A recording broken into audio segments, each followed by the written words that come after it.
this is Akhil Minocha, and I welcome you to the podcast series, Reverse and Onward.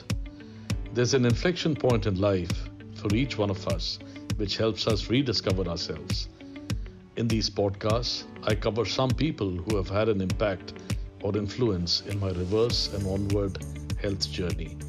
People from different walks of life who knowingly or unknowingly give positivity to life. Welcome to the 12th podcast episode of the series Reverse and Onward. The series relates to real life, real inspirations, people who have had inspirational stories to lead a healthy life and who have had a positive influence in my life. In the last episode, we met Ajay Naqvi, an advertising chief turned blueberry farmer, and discussed his concept of health and fitness. Today, we have Mugdha Pradhan on the show. Let me briefly introduce Mugdha before we start our conversation with her. Mugdha Pradhan is the CEO and founder of IThrive, a TEDx speaker, a healer, and a spiritual coach. In 2017, despite having a master's in nutrition, she struggled with her own personal health issues.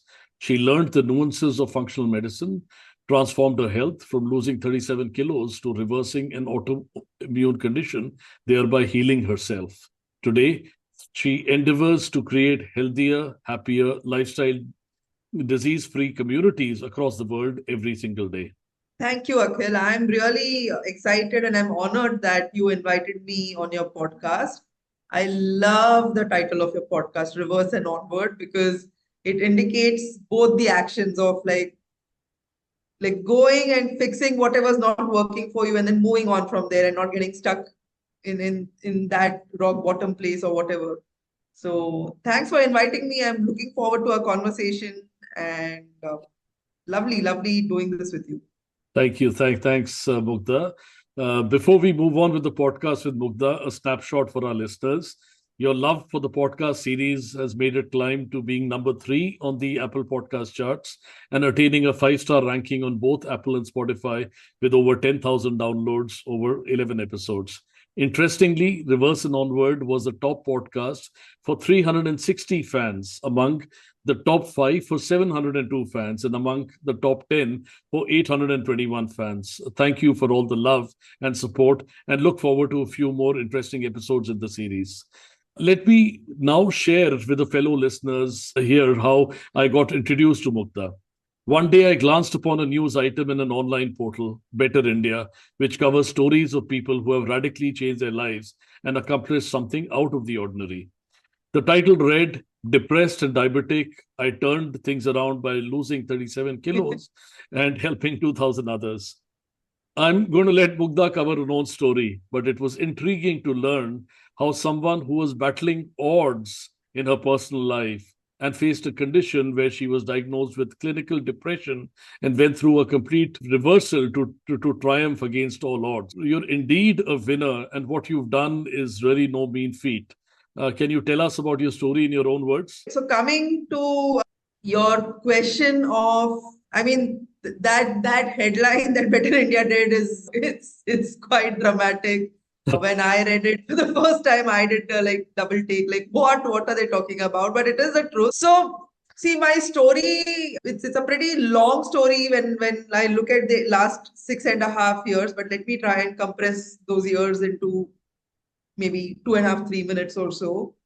I was raised in a typical middle class Maharashtrian kind of conservative family, was raised with the notion that I study well, do well academically, and then get married, settle down, have a family, take care of in-laws, the typical template laid out for an Indian woman. If I worked while doing that, as long as that part didn't get compromised, it was okay. Okay, that was the template I was raised with. And that it was like the way it was projected as you do this, you'll be happy forever in life. Now I did that. So I studied, I did my master's in nutrition. I really loved the field. And then I worked. Nutrition at that time wasn't really a great career option. It was a great subject to study. And then I pivoted into HR. I worked in HR for 13, 14 years, which we can talk about later. But so I was married also. That also happened, right? So for 14 years, I was married and living that life, checking off all the boxes, like a good daughter, good daughter-in-law, good wife, good mother, good friend, good employee. Like every box was getting checked off, but I wasn't feeling happy at all. I was the hollowest. There was a void inside that only food was filling at that moment. But life didn't make sense. So to me, by the time I hit 37, I started going through deeper and deeper bouts of depression because the template that I was trying to live to, it was really a life that society told me would make me happy, but it wasn't making me happy. So 37, 38 is when I don't know where I got the courage from, but somewhere I think deep within my soul just gave me that like push saying, you cannot do this anymore because I was really gravitating towards suicidal ideation. I couldn't live that life. And I think with that push, that courage came this desire to do life differently. I came back to India. We were in Toronto by then. I came back to India and then I literally I think went on a warrior's path to just get some sense of not necessarily control, but just become a sovereign being where I am in charge of my life and not somebody else's ideas of how it should be. So that is really my journey. Now, in doing this 6.5 years ago, whatever I started off, now I've come to a point where there's iThrive and it's valued at like whatever millions of dollars. There's a beautiful team of 60 people. We have 3 revenue generating verticals. We touch like thousands and thousands of people's lives. And I'm really at a place where like I'm happy, like from inside. It's a state.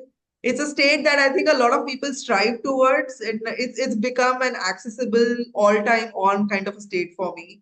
So that's my journey. Now there are so many meta stories in how that happened, but it was not the easiest thing to do because there was one point when I'd come back to India and they were like just I think 300 rupees or something left in my account and like social ostracization had happened by then. But I didn't give up. And I think if that's one thing I've learned in the last 6.5 years is that I didn't give up. Like not once did I give up. And that's how I've come to this other side of the void or the tunnel or like whatever state I am in right now. No, that's amazing. And I read about what you just said that you had 300 rupees left in your pocket to feed you and your daughter, right? And That was so you've seen fairly tough times to say the least. So moving on, I saw your recent post reintroducing yourself. As you've said yes. in your LinkedIn post, you used to be a functional nutritionalist working with people with lifestyle diseases, telling them about what blood tests to have, diet tips, supplements, Right. and transition now into working full time around mind, body, and healing, from mental health to spiritual connections to emotional healing the soul to healing in entirety, right? So tell us Yeah. more about that.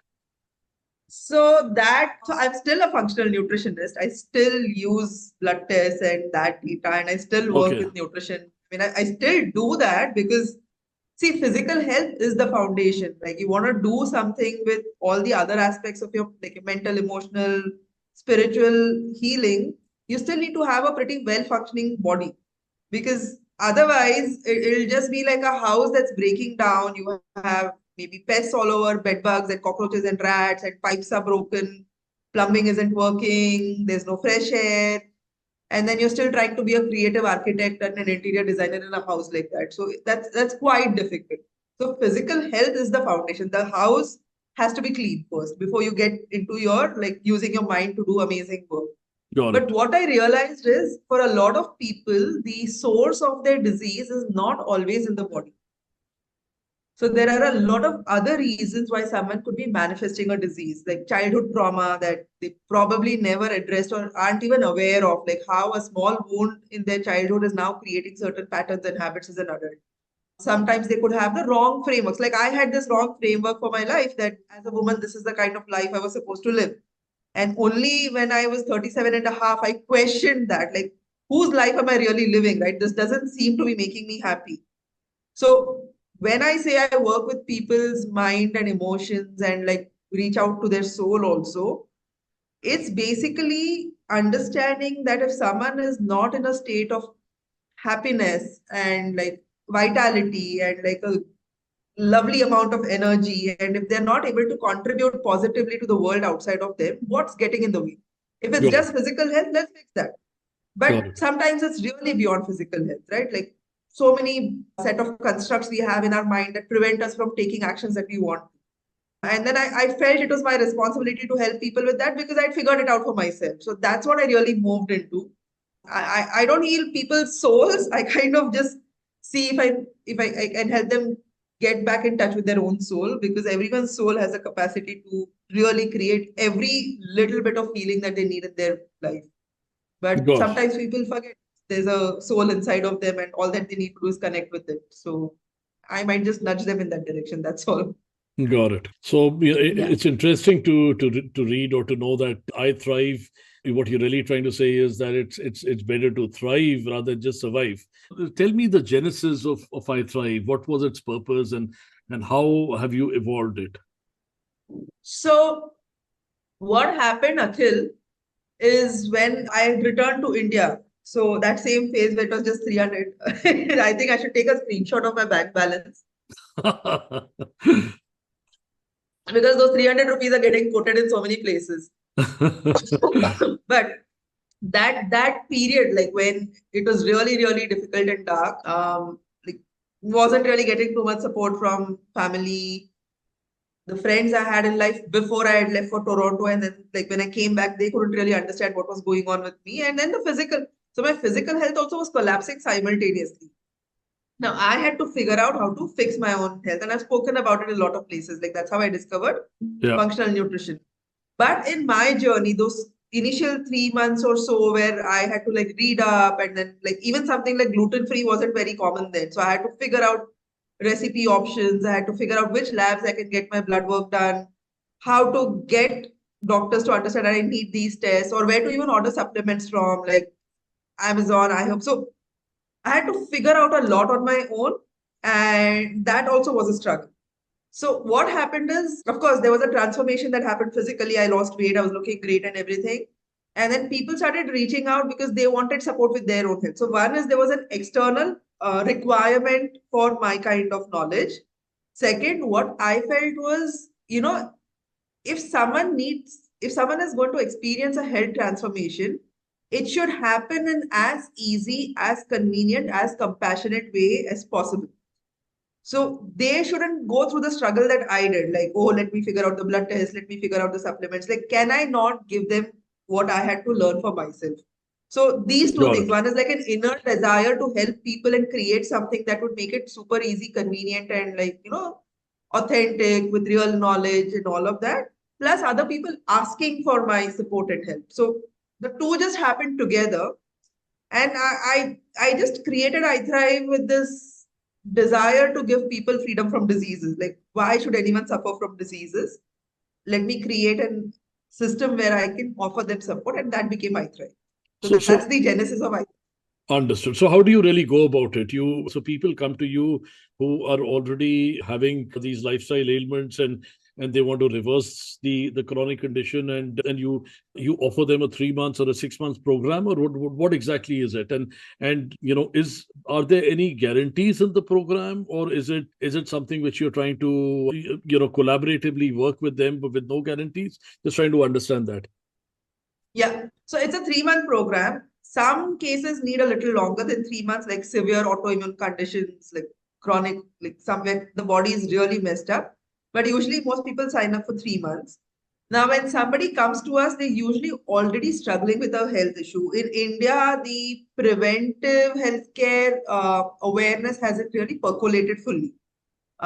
People wouldn't pay a service just to prevent a disease from happening, if you know what I mean. If all True. is well, if you're feeling good, if life is going on the way it should, you're not even going to think about health for any part of the day. But when that stops happening, when you start experiencing fatigue, or when you get diagnosed with a disease, or when you are put on medications, or something gets in the way of your physical health and your vitality, that's when you start considering the options of what can I do. Usually, people who come to us are tired of the allopathic model. They've already gone to doctors, they've already been given medication, they don't really want to do that for life. So, they're looking for a more natural, alternative way of figuring out how to help their body heal. Those are the kind of people who come to us. Now, this is across age groups. We work with someone as young as 2 years. Her parents came because she was diagnosed to be on the spectrum, the autism spectrum, and they wanted to kind of do things so that any further damage would be prevented as she grew through life. And then, like, our oldest patient has been 75 years old, I think. Got it. So, yeah. So there's like a huge Diverse spectrum. age range. Yeah, there's a diverse spectrum. We work with nearly 174 diseases. So there's a huge spectrum of the kind of health conditions that we work with. So people are usually diagnosed. Now, there are some people who are experiencing a cluster of symptoms, like they're having fatigue, they're having aches and pains, they're having gut issues, brain fog, they're not feeling their best, but they've not even received a diagnosis. Like their doctors told them, we don't know what's happening to you. So even those come because like you want to know now what's happening with your body. Very true. Very So true. if when they come to us, then it's a 3-month program. At the beginning, in the first week itself, we get their blood work, like we ask them to get their blood test done. Then we analyze that data through our analysis. Now, this is something that's really, really unique about us. We get down to the root cause of what's going on. Got it. Like if someone has diabetes, the question to ask is, why do you have diabetes? When we ask that question, that why do you have diabetes, we look at the blood work, we start seeing patterns like, oh, this person has insulin resistance, they have deficiencies, their liver is not functioning well. All of that starts becoming evident when we analyze the blood. Then our job is to reverse those things that we've seen in the data using food as medicine primarily. So 80% of the work is food. 20% is other stuff like supplementation where there are deficiencies, lifestyle intervention. So let's say someone's circadian rhythm is totally messed up, then we want them to sleep better, then helping them optimize sleep, water consumption, sun exposure, some degree of like, stress management techniques like simple, small 5-minute meditations, gratitude journaling. So those are the things that currently are there. In Jan, we launched an upgraded advanced version of this called the iThrive Integral Healing Program. That's so unique. I don't think anyone's managed to bring that because we're bringing in all the elements. So we're bringing in things like air and like sky, water, the 5 elements of this planet, and then actual tangible stuff from each of those, and then incorporating them into a person's daily routine. So sound becomes a additional healing modality. And then there are specific frequencies that heal different organ systems and tissues. So using sound like that, water becomes additional healing modality. So you can use structured water, for example, rehydration, all of that. So that's coming in Jan. It'll still be a 3-month program. And what people see towards like the end of 3 months is there's an internal, like immense internal transformation, which usually translates into improved energy levels, weight loss, a reversal of a lot of the diseases that like high BP or diabetes or something like that. So a lot of diseases kind of truly disappear. So that's how we do it. I mean, And I what's can your speak about this success rate on that? I'm so sorry to intervene. So people, yeah, like I would say between 78 to 80% success rate. The 20% is out of the 20%, there'll be about 18% or so, like people who come, pay, and then don't do anything. got Like it. they just disappear. They don't want to make like nothing, like not a single change is made. They stop communicating and all of that. There is a 2% where we might not have found the true root cause. Like where we just don't know why is this happening, but that's like that used to be 2%. I think earlier it's come down even more because now we've started doing a lot of advanced testing. So genetics, microbiome panels, autoimmune panels, mycotox panels, heavy metal testing. So that gives us deeper and deeper insights into what's going on with someone, and then we are able to help them better. Got it. Got it. So, fellow listeners, we know by now that this podcast is all about the fact that each one of us in life has an inflection point where we rediscover ourselves. And from that point onwards, it's a new life. We've heard and we've seen Mugdha having an inflection point, a major inflection point, which is what drove her to really take up a completely new lifestyle and a new paradigm by itself. Let's understand from you, Mugdha, on what was your inflection point in your own words and how you switched. We've spoken about the fact where you were devoid of money, where you had a, if I may say, a wrecked up life, and you really wanted to rejuvenate yourself. And you, or let me just take a step back and say that you wanted to find an answer of life and what you really want to do, a meaning for your existence. If you could just tell us about your inflection point. So there have been many inflection points, but I think that the biggest one was finally acknowledging that I was not happy. So I was married for 14 years, for example, right? And in those 14 years, there were like the unhappiness was building up, building up, building up. And in fact, to deal with that, food became my emotional backup system. And that's how I kind of ate so much and I gained and I became 97 kgs. Now, for a large part of those 14 years, I did not acknowledge that I was extremely unhappy living this life. And I think that's what a lot of us do. So there was like just a fake posturing, smiling in pictures, family events, just saying, like, talking about my daughter and how she was doing well at school, or talking about my now ex-husband and talking about his job, and using all of these deflections or deflector mirrors for letting people truly look and see what was going on inside. So I did that for many years. But in 2016, I had met a friend, and I mean, this was a person from a long time ago.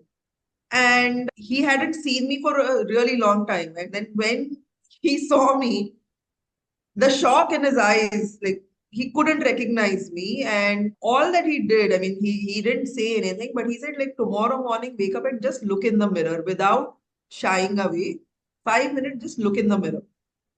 So I did that, and I couldn't recognize who was looking back, because that person who was so inspired by the field of nutrition, that person who loved the academics, that person who, you know, as a teenager, I was quite rebellious as much as the conservative family system allowed me to be. So I couldn't see any hints of that in the person looking back at me through that mirror. Right. And I broke down and I wept and I wept and I wept. I was alone. My daughter had already gone to school.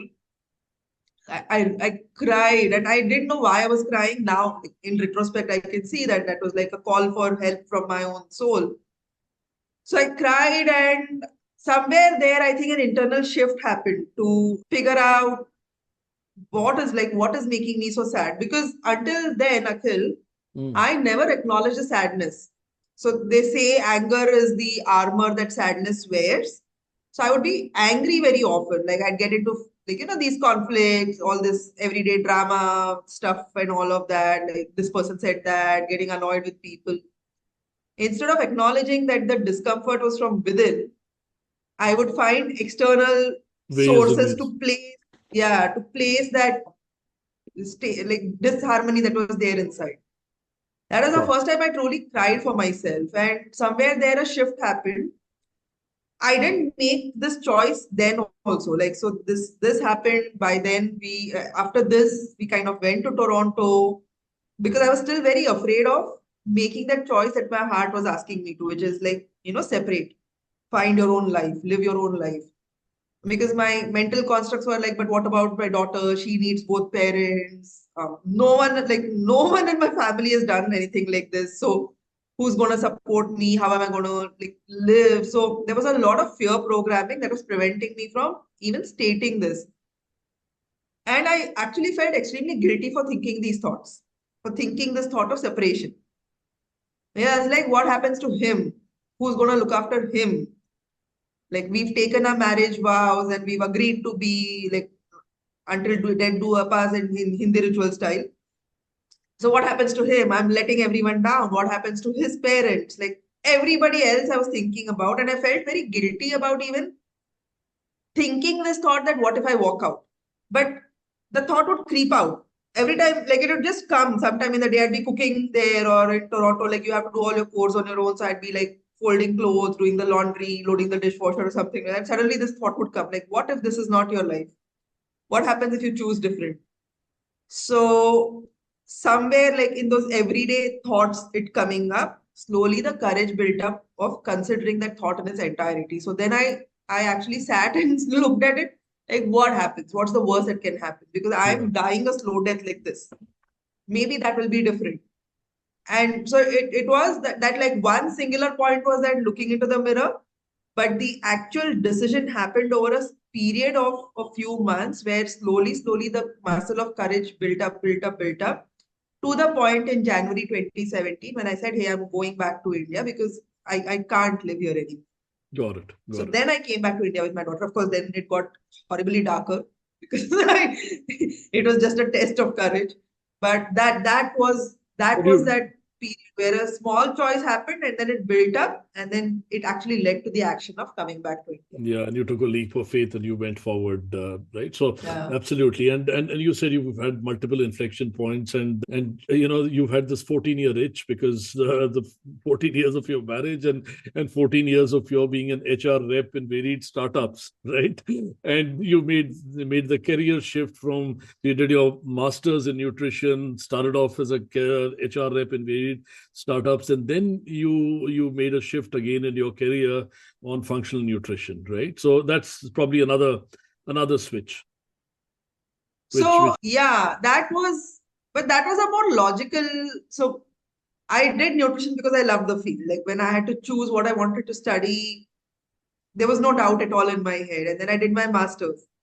But when I finished my master's and came out into the world of now taking up a job, the kind of jobs that were, this is 2001. So for nutritionists, it was mostly gyms or hospitals. Now in gyms, you would usually be sitting at the reception, rarely doing true clinical nutrition, mostly like talking to people about, "Acha madam, aap ye mat khao, wo khao," kind of a thing, and mostly answering the phone and getting people to renew their monthly subscriptions. right. Did not like that at all. Did that for a whole total of 15 days in one gym and another month in another. Hmm. I already knew what hospital jobs looked like for a lot of nutritionists in India. Mostly it was being part of the catering service. Like you're just going room to room asking, how was your food? Did you like it? Then just say, salt, thoda kam kar do. Not even being the one who's making those choices. So usually in hospital, doctors write what food protocol the patient should have. And like, it's so messed up. Didn't want to do that either.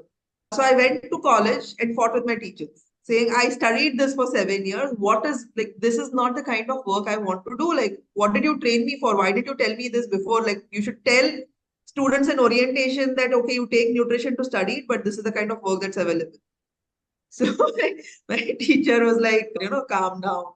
And there was a faculty teaching position available in college at that time. So I took that, a visiting faculty position. So I took that up and I loved it. So I did that for a year. I would teach like and like I love academics, right? So it was a lot of fun. So it felt like what I'd studied was really being utilized. And then I got married and we moved to Hyderabad. So what happened in Hyderabad was same situation. VLCC, gym jobs, so to me, then it seemed like I loved the subject enough to study it, but as a career option, it didn't really make sense anymore. And maybe I think of pivoting. So it was more like, and it was in conversation with my then, like now my ex-husband. Because he was into the corporate world, he was in IT and all of that. And I was like, you guys have so many options, you guys make so much money. Like, why can't I do something that does this? And then I spoke to a few of his colleagues. And then one of them said, given the kind of personality you are, maybe you'll do really well in HR. So I did XLRI then. Like I did the XLRI PGCHRM. I studied Understood. HR and then I went into HR. But I did a lot of startup HR because that's what I really enjoyed doing. Got it. So I did HR right until we moved to Toronto. And then Toronto, when that entire internal vortex was going on about what am I doing with my life. And then came this thought that do I even want to do corporate work anymore? Like what do I really want to do?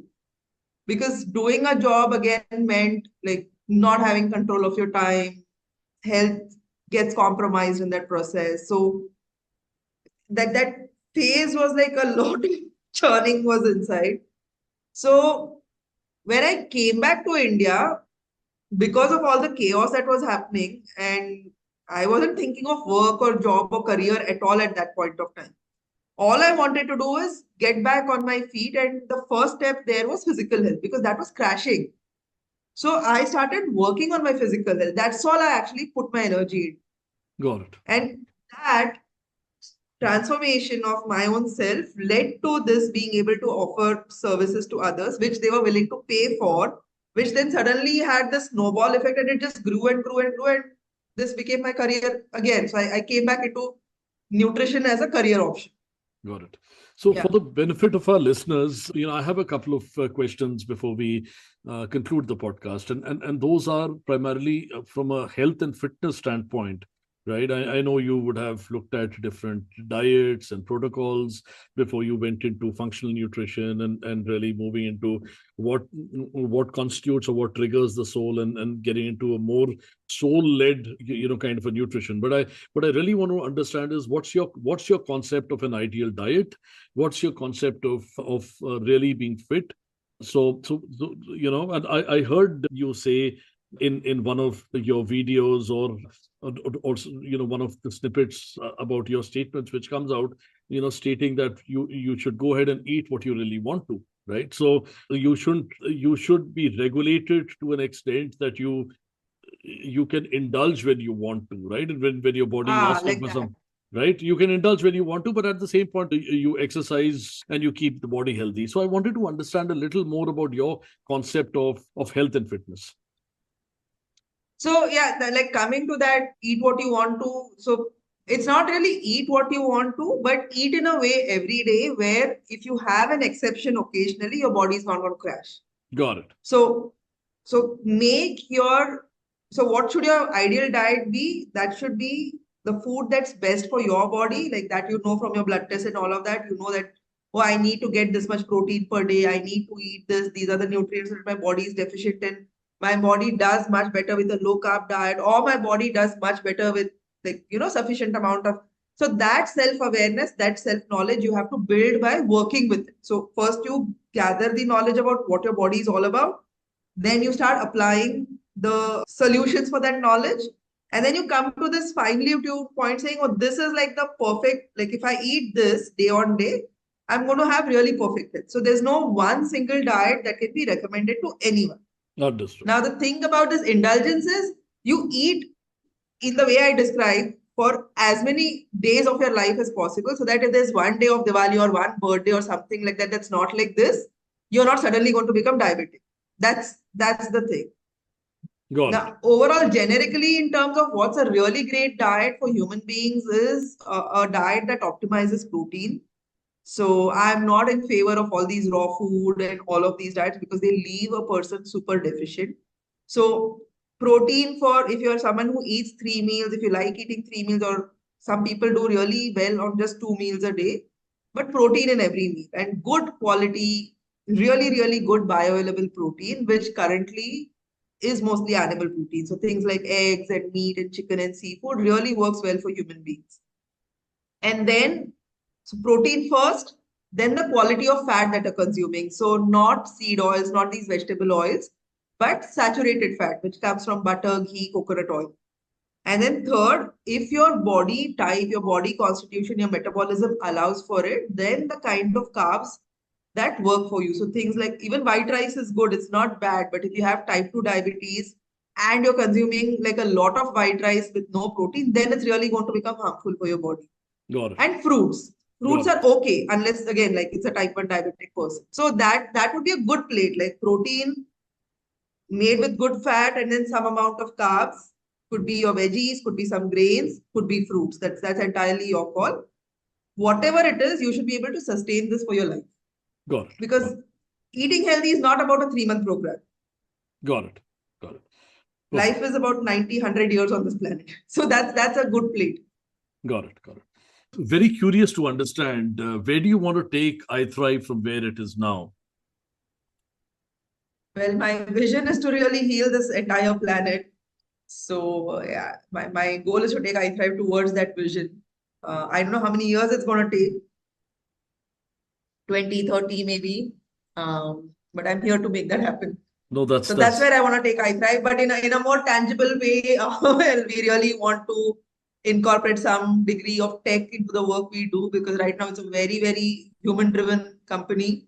The work we do is one-on-one, personalized, and that's not very scalable. I mean, we can handle for the next 2 years, whatever comes at us, we'll be able to deal with that. But if you want to really heal the planet, then tech is going to enable that a little better.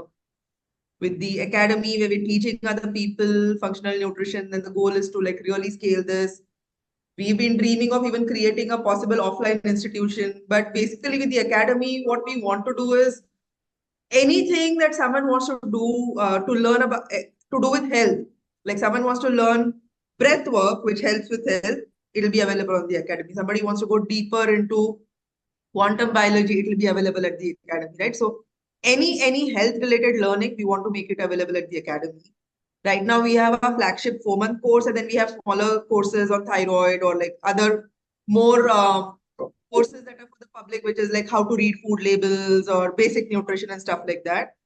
And with the supplements, I think in the next 2 years, we're going to launch nearly 100 different products. So that's a big target to have. So yeah, that's the goal. Really help humanity heal and then bring about an evolution of the planet. Yeah, no, absolutely. And you being, such a difference, you've had a inflection point yourself. You've taken a new life, so to say, and realized what's the way to live. And now you're spreading that happiness and you're spreading your message across the world. So it's something very noble that you're doing, Mugdha, and all the very best for that. So, I have a lot of fun doing it. I don't know whether it's noble or not, but it's a lot of fun. And it's an infinitely better place that I'm in than I was 6, 10, 20 years ago. Excellent, and God bless for that. Thanks a ton, Mugdha. I really enjoyed our conversation, and I'm sure the listeners loved it too. Do you have any final message or any note that you would have for our listeners? Well, Akhil, I mean, thank you for this conversation, because actually a lot of things that I shared, no one's asked me those questions about the inflection point, and then I had to go into my memory bank and remember it was that mirror and that day. And so thank you for bringing that up in my consciousness level. So it was a lovely conversation. But for your viewers, I think if there's one message I want everyone to take away from this is always keep your focus on your health, like your physical health. Start there, because if you have your body that's enabling you on a day-to-day basis, there's so much you can do with your life. But if your body is taking away energy, right, if you're constantly responding to some ache and pain, some dysfunction, something not functioning well, then you're not left with a lot of creative mental energy left to kind of create some change in the world. So that's really my one message, that like, please never lose focus on your physical health. Everything starts from there. Right. So, fellow listeners, that was the 12th episode of the Reverse and Onward podcast series by Akhil Minocha with Mugdha Pradhan. Signing off now, but there's more in store. Cheers for now. Great. Thank you so much.